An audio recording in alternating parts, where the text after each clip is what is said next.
আসসালামু আলাইকুম বন্ধুরা, আজকে চলে এসেছি একটি ইলিশ মাছের রেসিপি নিয়ে।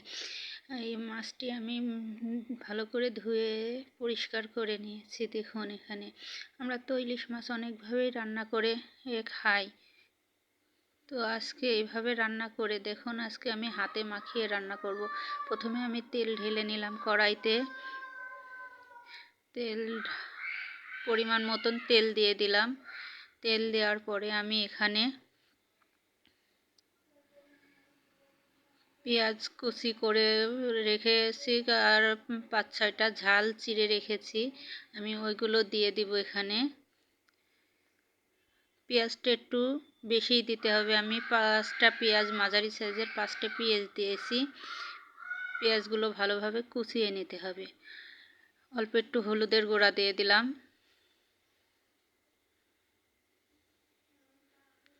একটু জিরা গুঁড়া দিয়ে দিলাম,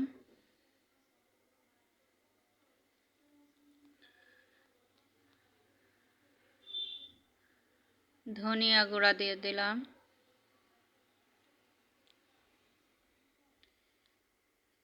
আর একটু অল্প করে 1.5 চামচ মতন ধনিয়া গুঁড়া দিলাম।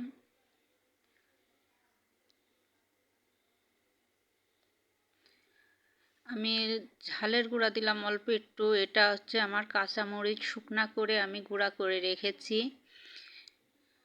সেজন্য কালারটা সাদা। এভাবে মাখিয়ে রান্না করলে কাঁচামরিচটা দিলেই ভালো হয়। লবণ স্বাদ অনুযায়ী লবণ দিলাম। মশলাগুলো আমার সব দেয়া হয়ে গেছে। এবার আমি একটু পেঁয়াজ বাটা দেব। আমার পেঁয়াজটা ডিপে ছিল, সেজন্য আইস জমা আছে।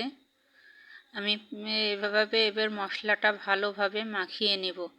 হাত দিয়ে ভালোভাবে মাখিয়ে নেওয়ার পরে দেখুন আমি হাত দিয়ে কীভাবে মাখাচ্ছি, আপনারা দেখুন। ভালোভাবে মাখানো হয়ে গেলে দেখুন, আপনারা দেখলেই বুঝতে পারবেন যে রান্নাটা কত সুন্দর হবে আর কত স্বাদ হবে। মাখানো দেখলেই মনে হচ্ছে যেন এই মশলা মাখানোটাই ভেজে রান্না করলেই মনে হয় স্বাদ আরও বেশি হবে। তো দেখুন মশলাটা কত সুন্দর লাগছে দেখতে। মশলাটা মাখানো হয়ে গেছে। আমি এবার ধুয়ে রাখা মাছগুলো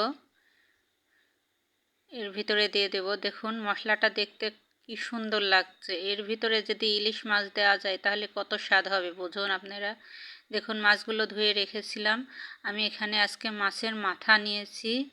মাথাগুলো এভাবে মাখিয়ে রান্না করব। দেখুন আপনারা মাছগুলো ভালোভাবে মাখিয়ে নিতে হবে। দেখুন মাখানো হয়ে গেছে, দেখতে কত সুন্দর লাগছে। আমি হাতটা ধুয়ে মাছটাই পানি দিয়ে দেব। ইলিশ মাছ রান্না করতে বেশি টাইম লাগে না, তো এভাবে রান্না করলে আরোই টাইম বেশি লাগবে না। তো দেখুন মাছটা আমার ফুটে গেছে। আমি মাঝে সাঝে একটু হালকা নাড়াচাড়া করে দিয়েছি। তো আমার তরকারি রান্নাটা হয়ে গেছে, মাছের রান্নাটা হয়ে গেছে। দেখুন দেখতে কত সুন্দর লাগছে, দেখেই বোঝা যাচ্ছে কত স্বাদ হয়েছে তরকারিটা। এভাবে আপনারা একবার হলেও রান্না করে দেখবেন, আপনারা বলবেন রান্নাটাও যেমন সহজ, খেতেও তেমন স্বাদ। আপনারা অবশ্যই রান্না করবেন। দেখুন ঝোলটা কত ঘন হয়েছে, দেখুন ওপরে তেল ছেড়ে দিয়েছে। এভাবে রান্না করে দেখবেন আপনারা একবার হলেও। ভিডিওটি ভালো লাগলে অবশ্যই আপনারা চ্যানেলটি সাবস্ক্রাইব করে দেবেন, লাইক দিবেন, দিয়ে আমার পাশে থাকবেন।